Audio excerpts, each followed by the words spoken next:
आयुर्वेद में ही लिखा हुआ, आप आज के डॉक्टर तो इतने लीटर पी लो, आग बुझा दो।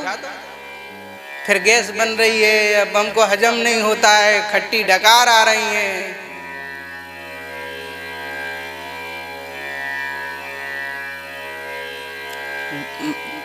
गाय के दूध दही की सुगंध भगवान को आती है। बोले यही रखा हुआ है कहीं? भगवान ने कहा दूध दही कहाँ रखा है? भगवान ने कहा मधुमंगल जहां ये बैठी है ना, यहीं रखा है। यहाँ कैसे रखा होगा? अरे तो को नाप तो यहाँ पर ओखली है, और ओखली में जाने दही से भरी हुई मटकी धर राखी है, बापे पीड़ो बिछा राखो है, बापे आसन डाले भये, तब बैठिए। मधुमंगल बोलो भैया जब तो बड़े इंतजाम से बैठी है, जो माखन मिले कैसे? भूख लग रही बड़ी जोरन की। भाई देखो, बोले हम जो कहते चले वो करते चलिए, अपने आप माखन मिल जाएगा। क्या करें? आंखों में भगवान ने समझा दिया। बोले जाओ और तुम जाके खिरक में चले जाओ, गोष्ठ में, गौशाला में जहां गैया बंधी है, और जाके बछड़न को खोलाओ,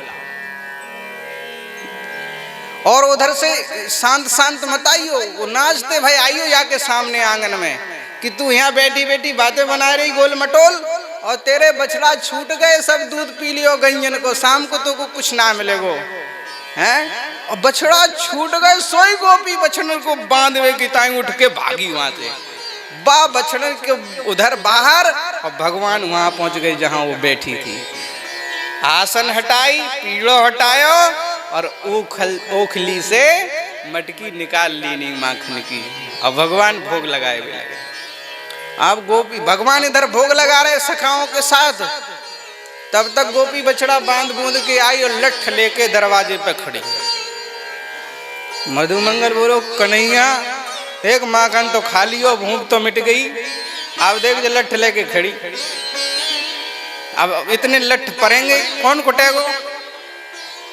ठाकुर जी बोले भैया सबने माखन खाओ तो सब कुटोगे, अकेले थोड़ी, मैंने अकेले माखन ना खाओ, सब कुटोगे। तो कछु बात ना है, जब माखन खा लियो तो तनो लट्ठू खा लियो का, वैसे तो लठ तुम में गले पड़ेगो ना है, मैं जैसो करत चलूं वैसे ही करत चलियो तो कुटवे से बच जाओगे। बोले ठीक है। और श्री ठाकुर जी ने युक्ति निकाली कि सब सखा मेरे पीछे पीछे चलियो, ठाकुर जी आगे आगे। मधुमंगल बोलो हाँ ये ठीक है, लठ पड़ेगो सबसे पहले तो ही में पड़ेगो। और ठाकुर जी मटकी हाथ में लिए, वहां में थोड़ो माख नहीं हो, और दौड़े, और दौड़ के गोपी इनको पकड़ने के लिए दौड़ी, और जैसे उधर से गोपी दौड़ी, इधर से ठाकुर जी दौड़े, और ठाकुर जी ने वो माखन से, माखन आधी मटकी था, माखन की मटकी गोपी के चरणन में दूर से ही फोड़ दी, और फोड़ी तो माखन बिखर गयो, और गोपी वही में से दौड़ी, और वही में फिसल के गिरी गोपी। तब तक ठाकुर जी सखाओं के साथ भाग गए। परीक्षित ऐसी ऐसी कथाएं कर, ऐसी ऐसी लीलाएं करते हैं भगवान। बत्सान मुंचन क्वचिद असमय, इसलिए असमय में बछड़े छोड़ते हैं भगवान।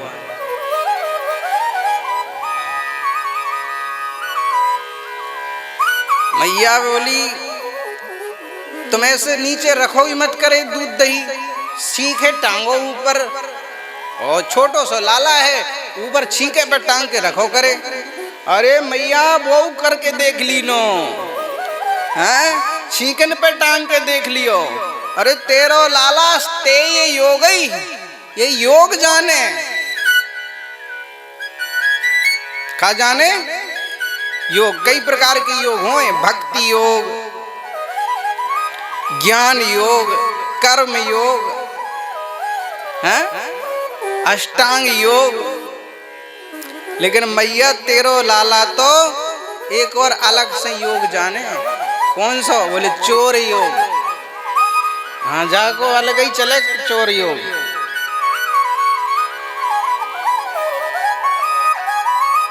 छींकने पर टांग दे तो जो उपद्रव करे, का करे?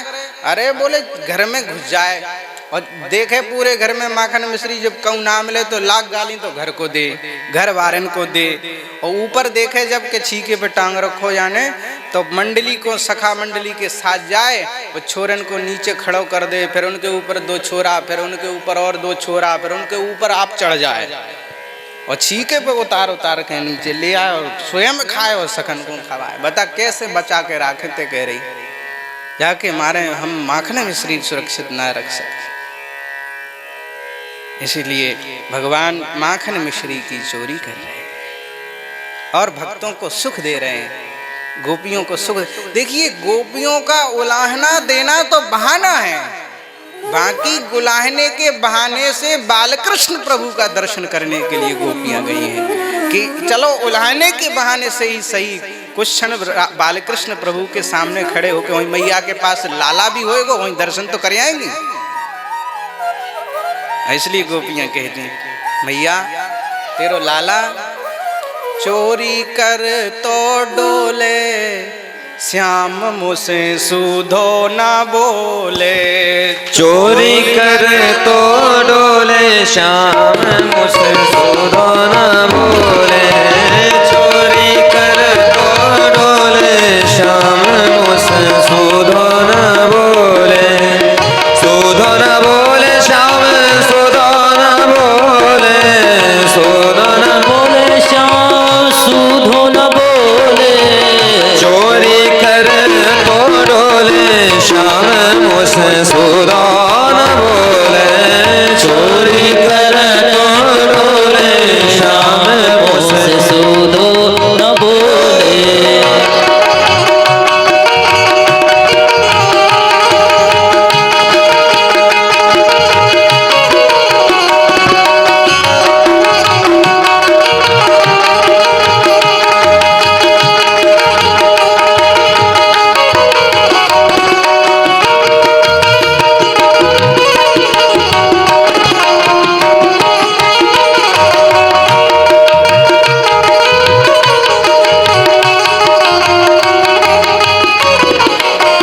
जब मोरे देखे सोनी बाखर, जब मोरे देखे सोनी बाखर। जब मेरे देखे सोनी बाखर, जब ही देखे सोनी बाखर। सोनी बाखर हो सोनी बाखर, सोनी बाखर, सोनी बाखर। जब मोरे जब ही देखे सोनी बाकर। ओ घर घर डोलत बोले, हो घर घर डोलत बोले। श्याम मुझसे सूधो ना बोले। चोरी कर तो डोले, श्याम मुझसे सूधो ना बोले।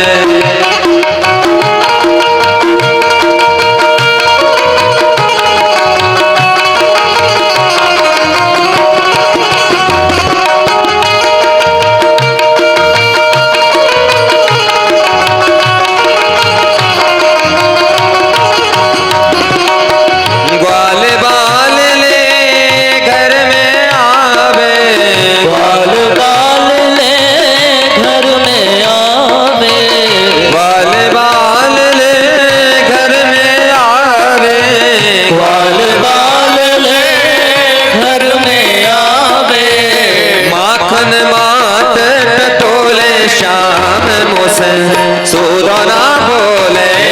मारे काट टोले, श्याम मुझसे सूधो ना बोले। चोरी कर तो डोले, श्याम मुझसे सूधो ना बोले। चोरी कर तो डोले, श्याम मुझसे सूधो ना बोले। दधी मेरो खाए मटुकिया फोरे, दही मेरो खाए मटुकिया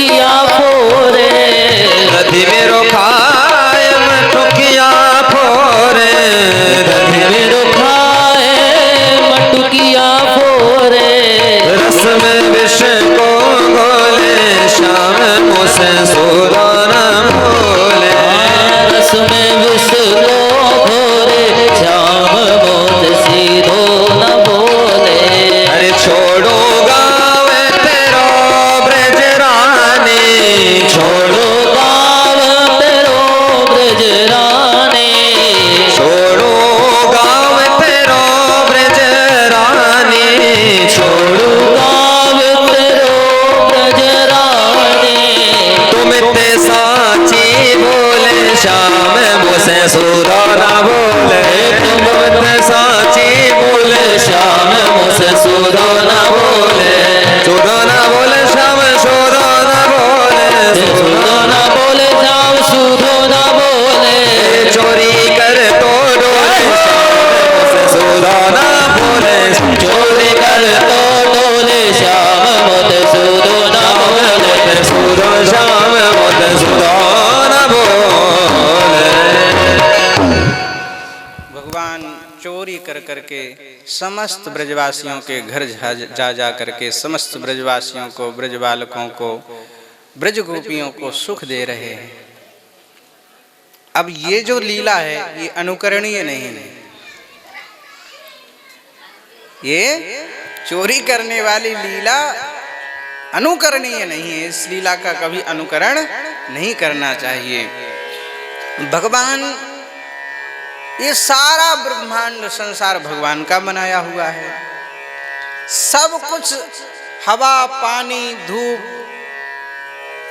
जो कुछ है इसमें सब भगवान का है। संसार भगवान का है, हम सब भगवान के हैं। तो हमारे घर में जो कुछ भी है वो सब किसका है?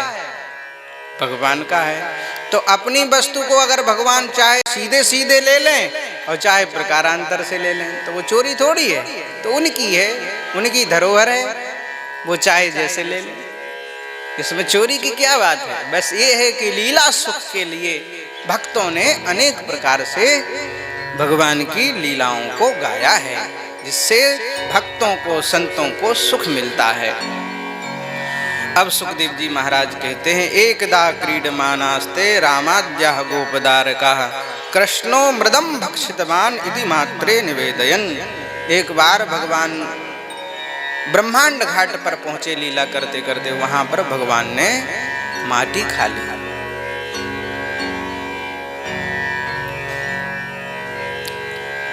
अब इस लीला का भी सूरदास जी आदि महापुरुषों ने खूब वर्णन किया है। लाला ने माटी खाई यशोदा मैया, फिर लाला ने माटी खा ली।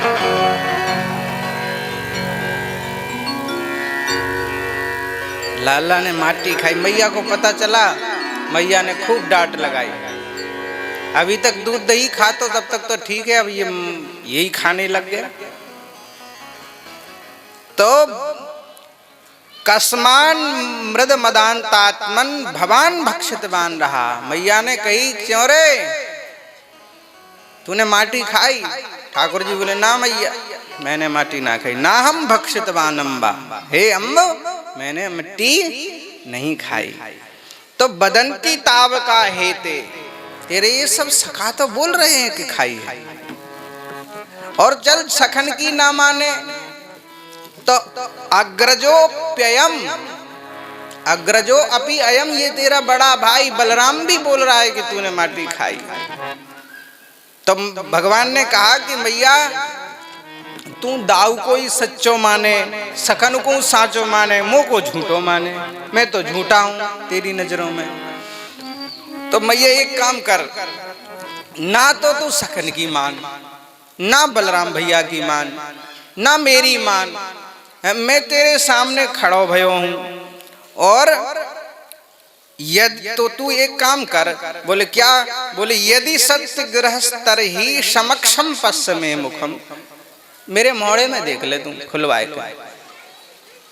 तो बोले खोल, मुंह खोल। भगवान ने बटुआ से झट दी, मुंह खोल दियो, और मुंह खोला तो मिट्टी तो उसमें दिखी ना है, वहां में तो फिर ब्रह्मांड दिखी लग गो। अरे भैया है, तूने बचपनों में एक बार तेरे या मोड़े में ब्रह्मांड दिखो, अब ही दिखवे लग गो हैं। और भगवान, मैया घबराई, मैया भगवान फिर मुस्कुराए, माया से मोहित कर दिया, मैया भूल गई वो सब लीला कि ब्रह्मांड। अब यहाँ पर ब्रह्मांड क्यों दिखाया भगवान ने मैया को? इसलिए दिखाया कि मैया तू कहे कि मैंने माटी खाई, अरे माटी की कहाँ चले, मैंने तो अपने मोड़े में पूरे ब्रह्मांड को खा रखा है। इसलिए भगवान ने यहाँ पर ब्रह्मांड का दर्शन कराया, और फिर बुद्धि मोहा मोहित कर दिया मैया को। वैष्णवीं व्यतनोन्मायां पुत्र स्नेहमयी विभूम वैष्णवी माया से प्रभावित कर दिया, भुला दिया सब कुछ माया मैया को।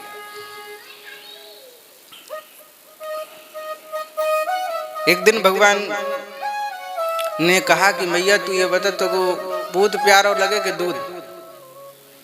मैया बोली दूध का प्यारो, दूध प्यारो तेरे आगे कछु प्यारो ना। भगवान ने लीला करी, दूध उबल रहा था चूल्हे पे, भगवान दूध पी रहे थे, दूध उफनने लगा। वो दूध को आदेश दे दिया भगवान ने कि तुम बाहर निकलो। देखे मैया की पोल खोले, अभी ये कह रही ना तो दूध से प्यार होता है, तो से प्यारों को ना दूध नहीं है। तो दूध जैसे ही उफनने लगा, अब घर में दूध गिरे उफने आग में फैले तो पुत्रन को अनिष्ट होए, अब शकुन मानो जाए। तो दूध जैसे ही उफनने लगा, सोई मैया लाल जी को झट नीचे पटक के दूध बचाए हुए को पहुंच गई। अब जब तक उधर गई तब तक बाल कृष्ण प्रभु को लगा कि अभी तो ये मैया हमसे कह रही थी कि तू प्यारो है, और अब देखो दूध उफनवे लग गया तो मुंह को छोड़ के भाग गई। भगवान को लगी गुस्सा, वहीं पर खूब माट मटका पुराने जमाने के रखे थे, वहीं एक सिलवट्टा पड़ा हुआ था, उठा लिया और सब माटों को, पुराने माटों को फोड़ दिया भगवान ने। और उसी को माखन मिश्री जो दूध दही था वो सब बंदरों को बुला बुला खिलाने लगे, उखल पे चढ़ चढ़। ये सिलवट्टा की महिमा, इस सिलवट्टा बहुत कीमती है। हाँ, सिलवट्टा बहुत काम में आता है। एक कथा है, आपको तो सुना दे।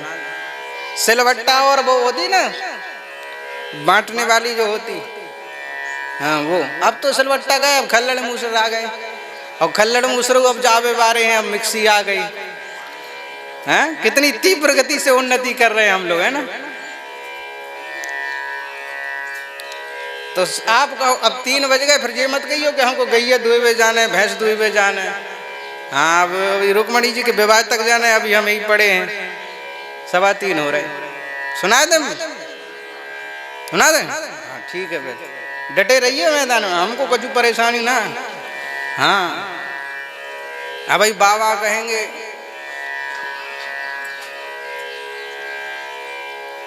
अब भाई देखना थोड़ी देर बाद हमारे आचार्य जी वहां बैठे हैं, भाई उठ के इधर आ जाएंगे। हाँ, तो सुना दे रहा। चलो, एक बार एक संत काशी में रोज विश्वनाथ जी को, गंगा जी स्नान करते, जल भरते और विश्वनाथ जी को स्नान कराने जाते। और कोई रोज कोई ना कोई ब्राह्मणन को पकड़ लिया, तो चलो महाराज बाल भोग कराओ हमारे घर में, चलो महाराज हमारे यहाँ राज भोग कराओ।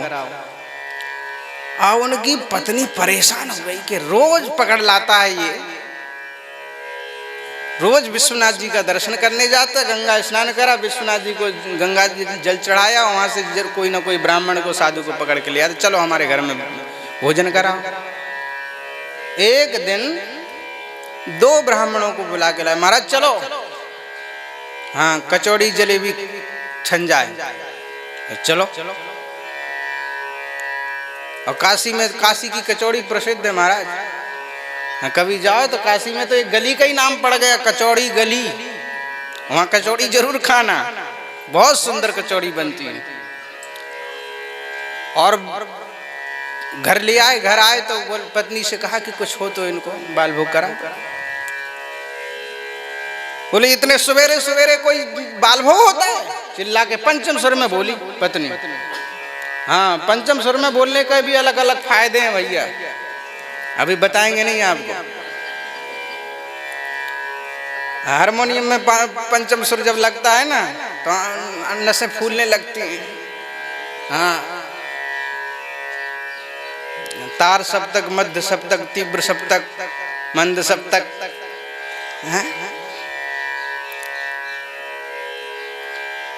बोले ठीक है, कुछ कोई बात नहीं महाराज, तुम यहीं बैठो, हम अभी जा रहे कचौड़ी जलेबी लेके आते हैं।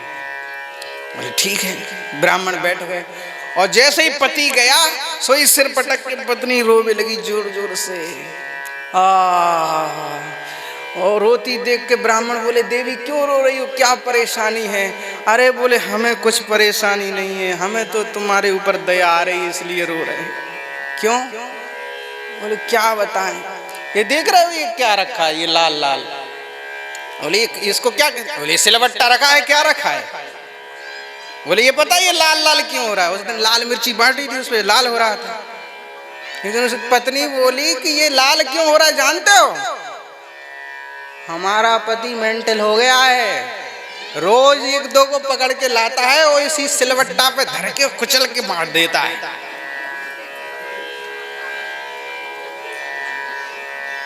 महाराज अगर जो मेंटल हो गया वो पहले लाएगा कचौड़ी जलेबी खिलाएगा और फिर इसी पर रख के जो सबका होता है वो तुम्हारा करेगा। ये लाल पड़ रहा है और तुम बचना चाहो तो भाग जाओ, प्राण बचाना हो तो। बोले हाँ हम भाग जाएंगे। किस गली से गए तुम्हारे पतिदेव? बोले इससे गए। तुम इससे भाग जाओ पीछे वाले दरवाजे से। दो ही ब्राह्मण भाग गए और इतने में आ गए कचौड़ी लेके ब्राह्मण देवता। कहाँ गए ब्राह्मण? अरे बोले नाराज हो गए हमसे। पत्नी बोली क्यों नाराज हो गए? अरे बोले हमसे सिलबट्टा मांग रहे थे। हमने कहा हम सिलबट्टा आप ले जाओगे तो हम मसाला किस पे पीसेंगे? हमने सिलबट्टा को मना कर दिया, वो नाराज होके भाग गए। अरे बोले देवी सिलबट्टा दे देती, हम दूसरे खरीद ले आते बाजार से। और उनने कचौड़ी जलेबी तो रखी वहीं और नाराज होकर जो जा रहे थे एक हाथ में सिल एक में बट्टा उठाया और जिधर ब्राह्मण गए थे उधर ही महाराज महाराज।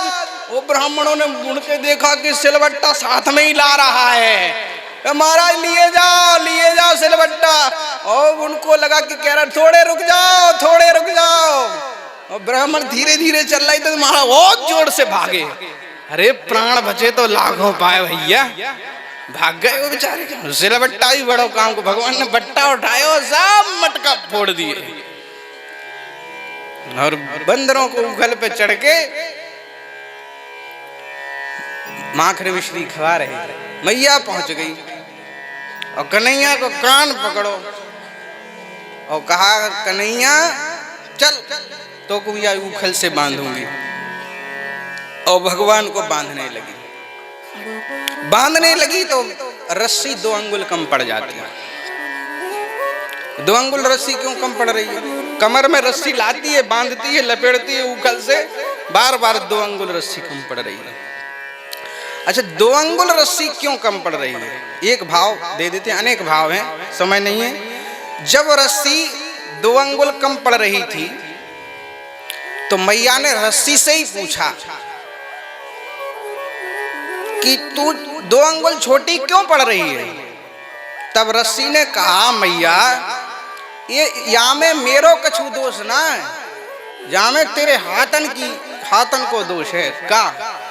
बोले देख मैया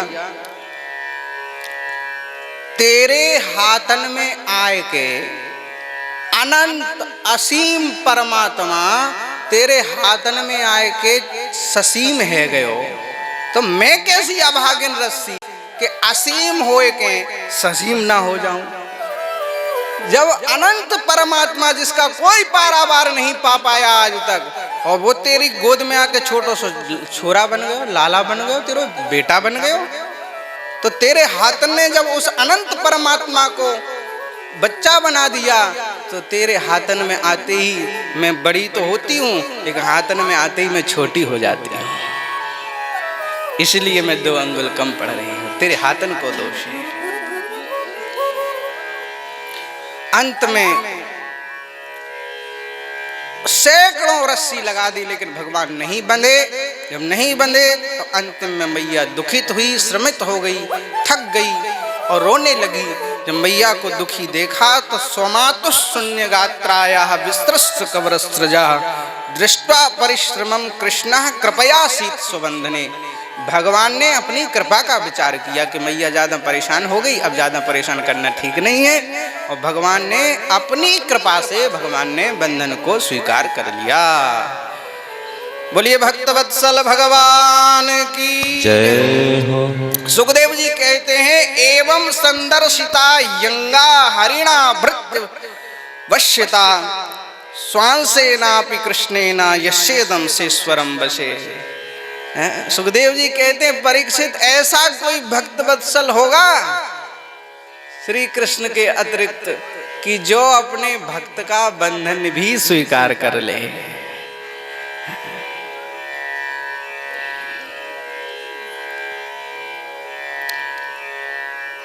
भगवान मैया तो बांध के चली गई, काम धंधे में लग गई। भगवान का जब पता चला कि बाल कृष्ण प्रभु को बांध दिया मैया ने, तो गोपियां आई। भगवान ने ऊखल घसीटा, ऊखल घसीटते हुए अमलार्जुन के वृक्षों के बीच में ले गए जो नंद आंगन में थे, वहां फंसा के एक झटका लगाया। झटका लगाते ही वो दोनों वृक्ष धड़ाम से गिर गए और उनसे दिव्य दो पुरुष प्रकट हुए। दोनों ही कुबेर के पुत्र यमल और अर्जुन थे। इन्होंने भगवान की दिव्य स्तुति करी और भगवान से स्तुति करते हुए भक्त कहते हैं कि हे प्रभु, हम आपसे बार बार यही प्रार्थना करते हैं, वाणी गुणानुकथने श्रवणो कथायाम हस्तौ च कर्मसु मनस्तव पादयोर्नः स्मृत्याम शिरस्तव निवास जगत प्रणामे दृष्टि सताम दर्शनेस्तु भवत्तनूनाम। हे प्रभु, हमारी वाणी सदा सर्वदा आपके नाम का कीर्तन करने में, आपके गुणों को गाने में लगी रहे। हमारे कान सदा सर्वदा आपके गुणों को सुनने में लगे रहें। हमारे हाथ सदा सर्वदा आपके और आपके प्राण प्यारे भक्तों के संतों की सेवा में लगे रहें। और स्मृत्याम शिरस्तव निवास जगत प्रणामे, मेरी स्मृति में सदा सर्वदा आप विराजमान रहें और हमारी आंखें सदा सर्वदा आपके प्राण प्यारे संतों के दर्शन में लगे रहें। यहाँ एक बात विशेष गौर देने की है, बालकृष्ण प्रभु सन्मुख खड़े हैं, लेकिन बालकृष्ण प्रभु के दर्शन के लिए नहीं, कि भगवान से ये नहीं कह रहे कि हमारी दृष्टि आपके दर्शन में लगी रहे। क्या कह रहे हैं? दृष्टि सताम दर्शनेस्तु भवत्तनूनाम, भवत्तनूनाम सताम दर्शनेस्तु दृष्टिरस्तु। हे प्रभु, हमारी दृष्टि सदा सर्वदा आपके स्वरूप जो संत हैं इनके दर्शन में लगी रहे। माने पूर्ण महापुरुष, पूर्ण संत जन हैं, जो सद्गुरु हैं, जो उनके दर्शन में लगी रहे। क्यों? क्योंकि आप तो स्वतंत्र हो, निज इच्छा निर्मित तनु। आप तो स्वतंत्र हो, अपनी इच्छा से आते हो और अपनी इच्छा से चले जाते हो।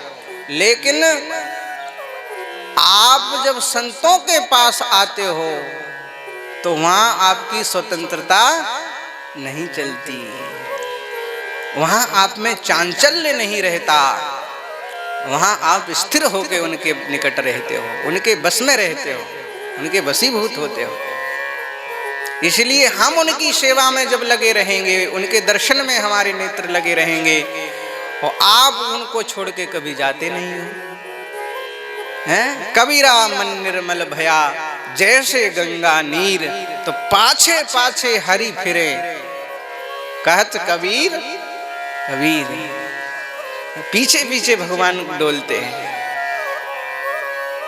उनके दर्शन में हमारे नेत्र लगे रहेंगे, आप उनके पीछे डोल रहे होगे, तो हमें आपके दर्शन, संतों के दर्शन के ब्याज से सहज ही होते रहेंगे। इसलिए दृष्टि सताम दर्शनेस्तु भवत्तनूनाम। और वो स्तुति करके इत्युक्तो तो परिक्रम्य प्रणम्य च पुनः पुनः, वो दोनों ही भगवान को प्रणाम करके, भगवान की परिक्रमा करके, और दोनों ही अपने लोक को चले गए। बोलिए भक्तवत्सल भगवान की जय। एक फल विक्रेणी पर भगवान ने कृपा करी। वत्सचारण लीला की अनेक लीलाएं हैं। वत्साचारण लीला के क्रम में वत्सासुर का उद्धार किया। बोलिए असुर निकंदन भगवान की जय। अघासुर का भी भगवान ने उद्धार किया। बोलिए अघासुर निकंदन भगवान की जय। एक बार भगवान यमुना पुलिन में गोचारण करते करते समस्त सखाओं के बीच में बैठकर भोग आरोग रहे थे। उसी समय ठाकुर जी को, भगवान को जूठा खाते ग्वालन का देखा। ब्रह्मा जी को आश्चर्य हुआ, ये कैसा परमात्मा है, ये इनका जूठा खा रहा है। ना तो जूठा खाना चाहिए किसी का, ना जूठा खिलाना चाहिए, लेकिन ये तो परमात्मा होके जूठा खा रहा है। तो देखें, इनकी परीक्षा लें। तो बछड़ों की चोरी करके ले गए। और बछड़ों को ढूंढने भगवान गए तो इधर सखाओं की चोरी करके ले गए। अब वो इधर उधर, ना उधर बछड़ा ना इधर सखा, ब्रह्मा जी दोनों को ले गए। भगवान प्रभु सब जानते नहीं जनाए, भगवान सब समझ गए ब्रह्मा जी लीला कर रहे हैं। भगवान ने अपने ही शरीर से वैसे ही ग्वाल बाल और वैसे ही बछड़े प्रकट कर दिए। और 1 वर्ष तक भगवान ही ग्वाल बाल बने रहे और 1 वर्ष तक भगवान ही बछड़े बने रहे। कोई पता नहीं लगा पाया। ब्रह्मा जी उन असली बछड़ों को, ग्वाल बालों को ब्रह्मलोक में छिपाए रहे। और 1 वर्ष बाद आके ब्रह्मा जी ने देखा कि देखें क्या हो रहा है। हाहाकार मची कि नहीं ब्रज में। वहां तो कुछ नहीं, बछड़े भी बेई हैं, उन्हीं घरों में जा रहे हैं, उन्हीं खूंटों पे जा रहे हैं, उन्हीं खिरकों में जा रहे हैं। ग्वाल बाल वही हैं, वही अपने माताओं के पिताजी के पास, भाइयों के पास सब उठ बैठ रहे हैं। ये आश्चर्यमयी लीला जब ब्रह्मा जी ने देखी तो ब्रह्मा जी भगवान की शरण में आए और बछड़ा ग्वाल बाल सब वापस कर दिए। भगवान ने वो जो माया से बनाए थे वो अपने में समाहित कर लिए। और ब्रह्मा जी ने भगवान की स्तुति करी, भगवान से प्रार्थना करी कि प्रभु मुझसे अपराध हो गया, मैंने आपकी परीक्षा ली, आपसे आपके भक्तों को, ग्वाल बालों को, गायों को, बछड़ों को अलग किया। ब्रह्मा जी महाराज एक ब्रह्म स्तुति का एक श्लोक हम स्मरण कर लेते हैं। ब्रह्मा जी कह रहे हैं, नौमी ढिते ब्रभ से तड़िदंबराया गुंजा बतंस परिपिच्छल सन्मुखाया वन्यसृजे कवल बेत्र विषाड़ वेणु लक्ष्मी श्रिये मृदुपदे पशुपांगजाया। हे प्रभु, हम आपको प्रणाम करते हैं, हम आपका स्तमन करते हैं। क्यों? क्योंकि आपका जो दिव्य बपू है वो तड़िद अंबराया, आकाश के समान दिव्य है। और आपके कंठ में दिव्य गुंजा बतंस, गुंजा की माला आपने पहन रखी है। काय की माला? गुंजा माला। गुंजा जानते हैं? नहीं जानते? जंगल में होती है, आधी लाल होती है और आधी काली होती है, छोटी सी गुंगची कहते हैं जिसको, गुंगची गुंजा। फली लगती है उसकी और आधी लाल होती। आपके यहाँ क्या कहते हैं उसको? हैं? चिरमोटी। हाँ, वो चिरमोटी आधी लाल होती है और आधी काली होती है। कहीं कहीं उसको गुंगची गुंजा, उसकी माला पहने हुए हो आप। उसकी माला का स्मरण क्यों कर रहे हैं? भगवान वैजयंती माला भी पहनते हैं, लेकिन गुंजा माला को क्यों? इसलिए कि प्रभु लाल गुण रजोगुण का प्रतीक है और काला गुण तमोगुण का प्रतीक है। तो रजोगुण तमोगुण से युक्त इस गुंजा माला को जब आपने कंठ से लगा रखा है तो इस ब्रह्मा के अवगुणों को आप नहीं देखोगे, मुझे भी आप अपना लोगे, आप मेरे अपराध को क्षमा कर दोगे। इसलिए गुंजा बतंस परिपिच्छल सन्मुखाया, मोर का मुकुट धारण कर रखा है भगवान ने। ऐसे भगवान को हम सब प्रणाम करते हैं। ब्रह्मा जी के द्वारा ब्रजवासियों की, गोपियों की, ग्वाल बालों की महिमा गाई गई। और इसके बाद धेनुकासुर का भगवान ने उद्धार तालवन में जाके किया। बोलिए असुर निकंदन भगवान की जय हो। एक दिन यमुना जी की काली हृद का जल गायों ने पी लिया, जिससे गायें मूर्छित हो गई। भगवान ने अपनी कृपा वर्षा करके उनको जीवित कर दिया। और जीवित कर दिया बाद में भगवान ने काली हृद को पवित्र करने का संकल्प लिया। हमारे ब्रज में लोग रसिया गाएं, काली दह पे खेलन आयो री मेरो बारो सो कन्हैया। काली दह पे खेलन आयो री मेरो बारो सो कन्हैया। काली दह पे खेलन आयो री मेरो बारो सो कन्हैया। बारो सो कन्हैया मेरो बारो सो कन्हैया। बारो सो कन्हैया मेरो बारो सो कन्हैया।